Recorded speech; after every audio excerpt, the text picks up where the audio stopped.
Okay, so this is a video for Algebra 2 on quadratic functions, which is for section 5.1, 5.2, and 5.3. I also provided you a PDF file of this PowerPoint if you want to take notes by printing it out, although you don't have to. So let's look at what a quadratic function is. A quadratic function is pretty much anything that has an x squared in it. So we have an x squared is the highest power. So we have an ax squared here. You see you have a negative x squared here. The key is that you have this x squared. Okay? So let's look at a simple graph of an x squared. So what we have is y equals x squared. That's the simplest graph that you can have. So what we're going to do is we're going to make a very simple t-table for this. If I plug in negative 3, we'll just start with negative 3, what do I get? Well, we get positive 9. If I plug in negative 2, what do I get? I get positive 4. If I plug in negative 1, I get positive 1. If I plug in 0, I get 0. Now I'm going to plug in some positives. If I plug in positive 1 squared, it stays positive. 2 squared is 4. 3 squared is 9. So these are the points that we now have. So let's look at the shape that we get. So starting at negative 3, going up 9, 1, 2, 3, 4, 5, 6, 7, 8, 9. I get a point right there. If I go to negative 2, I had 4. 1, 2, 3, 4. So just 2 points isn't really enough to get the graph. It kind of looks like a line, right? Well, any 2 points would make a line. So let's go to negative 1. When we plugged in negative 1, we got 1. So it's kind of a little different than a line now. The next point was 0, 0. Right? These are just this is where I'm getting these points. So we can see we have a curve going on. We had 1, 1, 2, 4, and 3, 9. So when we graph it, it's going to look, I'm going to try my best to do it, kind of curve it. It's going to look like this.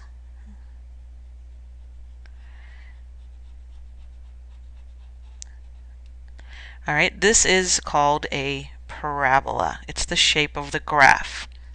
Hopefully you remember some of this from Algebra 1, because you should have learned it then. Alright, let's go ahead and look at some of the features of this graph. First of all, it's symmetric. It has symmetry. So it has what's known as an axis of symmetry. In this case, it's going right down along the y-axis. Okay, so this is the axis of symmetry.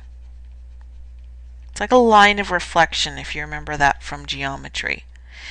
And it also goes through a very important point right here. This is the vertex. The vertex is where it kind of starts to turn and go the other direction. It's also the lowest point on this graph, although in some cases it could be the highest point. And you'll notice that the axis of symmetry goes through the vertex, and that is always the case. So a standard form of a quadratic function looks like this. We have 3 possible terms. We have the quadratic term, which is the x squared term.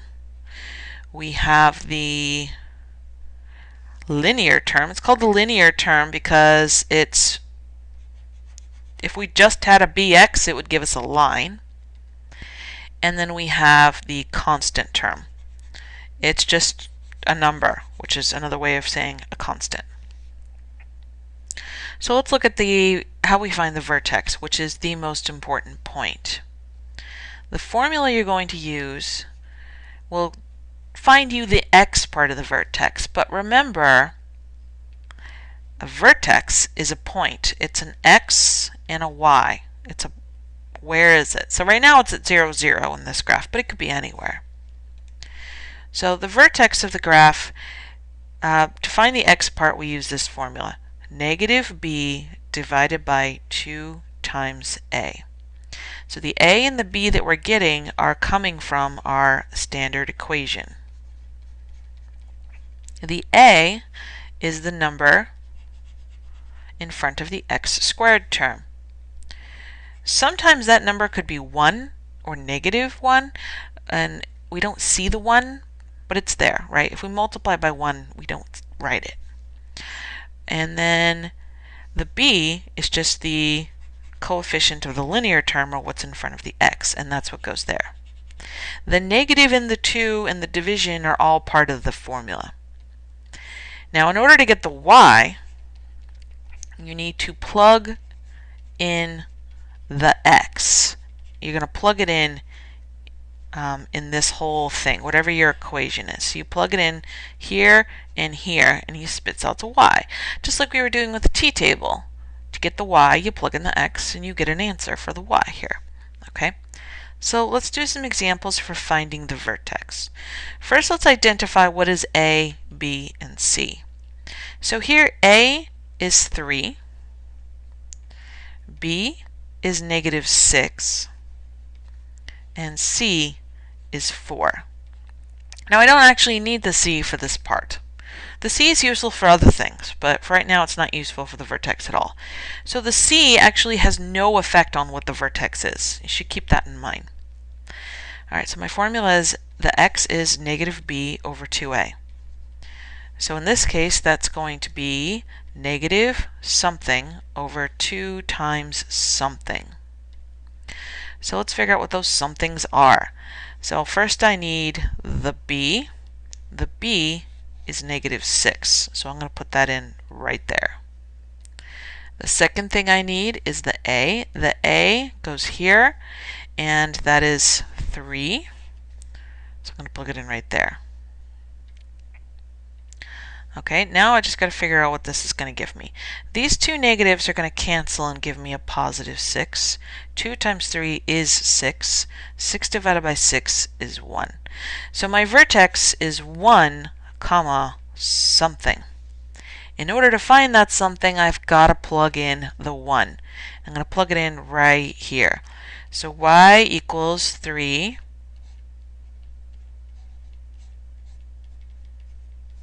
and notice I put some parentheses where the x's go. So I'm going to fill that in with my x value of 1. Let's see what we get. It is important to remember your order of operations. So square first. So 1 squared is 1 times 3 minus 6 times 1 plus 4. Then multiplication, that's 3 minus 6 plus 4. And then let's add from left to right. So that's negative 3. Negative 3 plus 4 is 1. Oh, look at that. This is a total coincidence that these are the same. It's not going to happen all the time. Okay, let's do another one.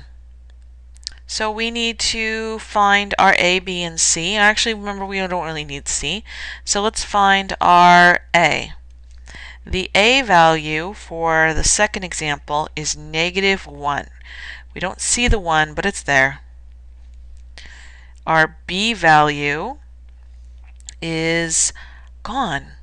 There is no b, because the b is what's in front of the x term, and there is no x term. So b here is 0. This is the c, that's the constant, which I don't need. Okay, so let's plug it in. X equals negative b divided by 2a. Okay.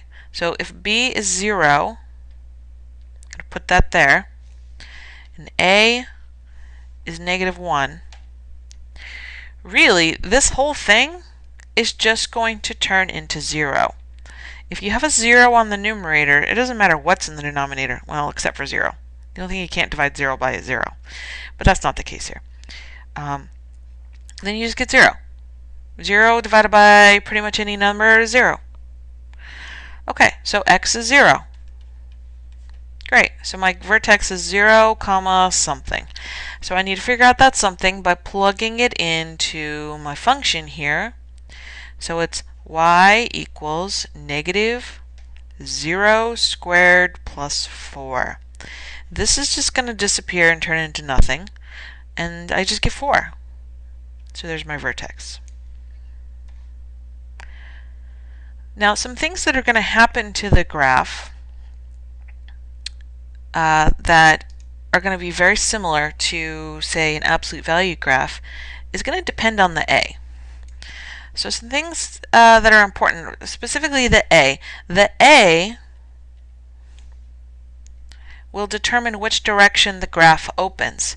It opens up if a is greater than 0. In other words, it's positive.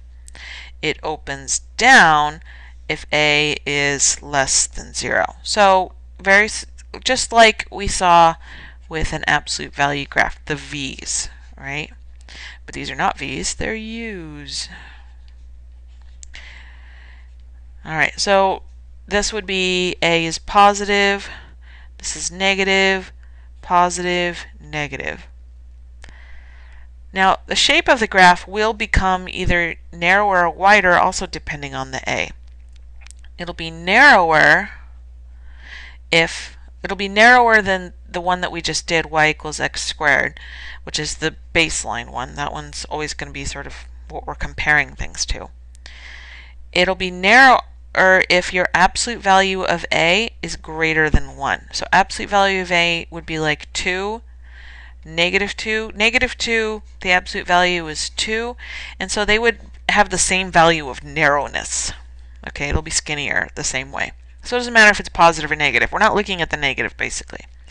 Then if the absolute value of a is less than 1, it becomes wider. So that's like if you have a 1/2 as your a 1/3, a 2/3, something that's less than 1, but not negative. We're not looking at negatives. Okay, then we already talked about this, the vertex formula. Well, actually, this is the axis of symmetry equation. So what does this have to do with the vertex, right? Because it's the same formula. Well, if we think of a parabola, the axis of symmetry will always go through the vertex. And since the axis of symmetry is a vertical line, it's x equals a number, it'll always be going through that x value of the vertex. Okay, now here's another interesting part. We have the y-intercept. The y-intercept is c, and that is because if we plug in 0, we always get c, right? If I plug in 0 here and here, that just makes this and this go away, so I just get y equals c. So that is a really useful tip. You get an easy point that way. Okay, so I'm going to give you some steps. If you're not using the notes printout and you're writing this down, you might want to pause it to go through and write all of them because it's kind of long. So how to graph in standard form. First, the most important part is you're going to need to find the vertex. And that's where we use negative b over 2a to find the x. We plug it in to get the y. So we practiced that already. Then we want to know some answers to some questions, like is it going to open up or down? How do we look at that? Well, if a is positive or a is negative, that's what we're looking at. Is it wider or narrower than the parent graph? So the parent graph, I'm talking about the basic one, y equals x squared. That's called a parent graph. It's the most basic one. So we want to keep those things in mind. Then we're going to plot the vertex. And then we're going to pick some x values to the left or the right of the axis of symmetry. We're going to plug in those x values and we get matching y values. So now we have some points. This procedure is also similar to the absolute value one. This is because we have an axis of symmetry. Whenever I have an axis of symmetry, I can do this. I can reflect points across it, and that saves me time. So let's plot then we plot the points and reflect them across the axis of symmetry, and then I guess step 5 would be to draw the graph. So let's do an example. So let's go ahead and we need to find our vertex. So we're going to do x equals negative b over 2a. So let's see, what is a and b? A, I see a negative sign. That means a is a negative 1. B is an 8. So we're going to plug that in. And we get negative 8 over 2 times negative 1. The negatives will cancel, and this is really just 8 divided by 2, which is 4. So to find the y, I'm going to plug it in. Y equals negative x, I put in the 4, squared, plus 8 times 4 minus 10. Alright, now remember to use your order of operations. You need to square first. So that's 16, then bring down the negative sign. 8 times 4 is 32 minus 10. Negative 16 and 32 gives us positive 16 minus 10 gives us 6. So there's our vertex. Our vertex is the point 4, 6. Okay, so that's important. We're going to plot that. 1, 2, 3, 4. 1, 2, 3, 4, 5, 6. Now let's kind of ask some questions here. I'm going to erase some of this. What direction will this graph open? Well, we got to look at the a. The a value we saw was negative 1. And so what direction should it open if it's a negative 1?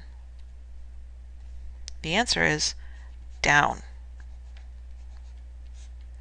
If it's negative, right? So a of negative 1, that's what I see right here, tells me it's going to open down. Okay, so I'm going to keep that in mind, because if I start getting a graph that doesn't open down, then I'm going to assume I'm doing some math wrong. Okay, let's go ahead and draw the axis of symmetry. So the axis of symmetry is a vertical line.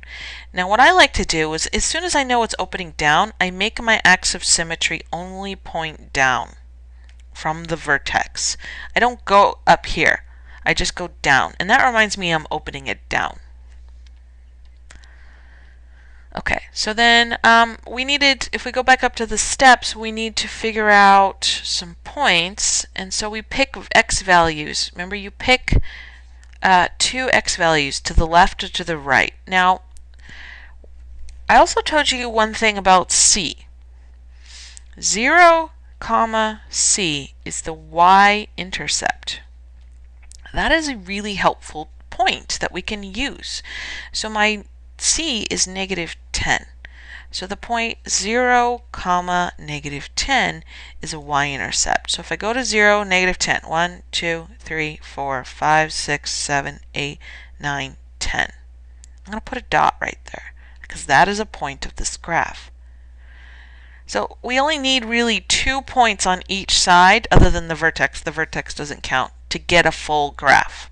So I have 1. Awesome. So now I'm going to pick another one here. I'm going to plug in, I don't know, 2. I'm just picking another one on the left here.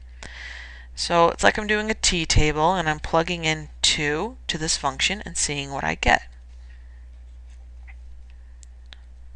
So if I plug in 2, I get y equals negative 2 squared plus 8 times 2 minus 10. Exponents first, so that gives me a negative 4 plus 16 minus 10. That gives me a positive 12 minus 10, which gives me 2. So I get a point 2, 2. So find 2, 2. Do you see the shape forming? That's half of a parabola right there. In fact, it probably is a little curvier at the top.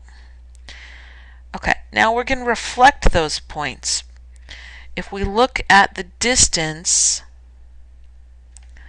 that this point is away from the axis of symmetry. See, it's 2 spaces.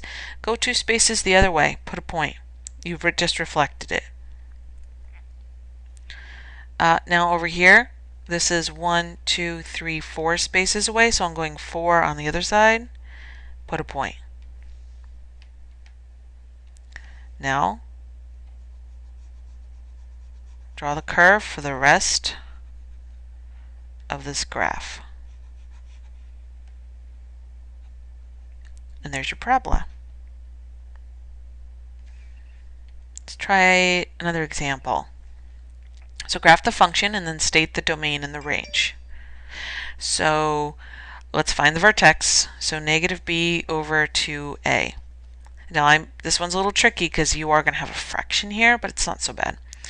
Negative b is negative 3, so negative 3 over 2 times a. A is a half.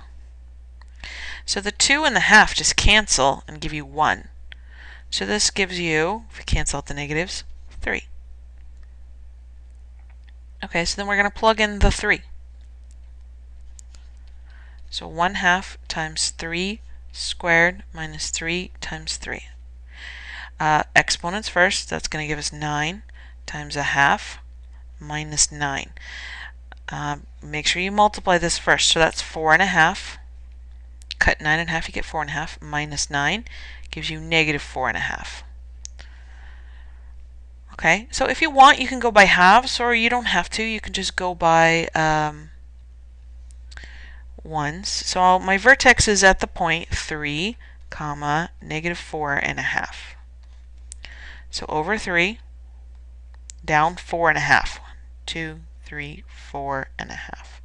So go in between. There we go. Now remember what I told you about the C being the vertex, or not the vertex, sorry, the y-intercept? Well, let's find the y-intercept here. What's the C? Do you see what the C value is? If you're having a hard time finding it, that's because there is no C, and it's 0. So C is 0 means we have a y-intercept at the point 0, 0. So that's this point right here. Oh, I forgot to do my axis of symmetry. Let's do the axis of symmetry. And we know this is going to open up because A is positive 1/2. Okay, so you kind of see part of the graph forming. Now we're going to do the let's pick another point. We need to pick at least one more point. So I'm going to pick this point, which is 2. Now, what I'm picking is I'm picking another x value on the same side as the point I already have, which is the y-intercept. I don't want to pick another one over here because it may actually end up reflecting on top of the one I already have, and that doesn't get me very far. Okay, so let's plug in 2. So y equals 1/2 times 2 squared minus 3 times 2. Exponents first, that gives me 4 times a half minus 6. Half of 4 is 2. 2 minus 6 gives me negative 4. So when I plug in 2, I get negative 4. So let's plot that. 2, negative 4 is right here. It's almost to the 4.5, but not quite. So now we get to reflect these points. So this is 1 space away, 1 space away, put a point. This is 3 spaces away, 3 spaces away, put a point. So then if we just need to create our graph. If you're thinking that this one seems a little wider, you would be correct. I didn't do so good on that other side. It should be curvier. There we go. That's because the A is 1/2, and if the absolute value of the A is less than 1, it's wider. And the absolute value of 1/2 is a half, which is less than 1, so that is true. Okay, we're going to go over the vertex form of a parabola in class. This will count for 5.1 and 5.2, but I want to make this video too long. So we'll talk about the vertex form in class.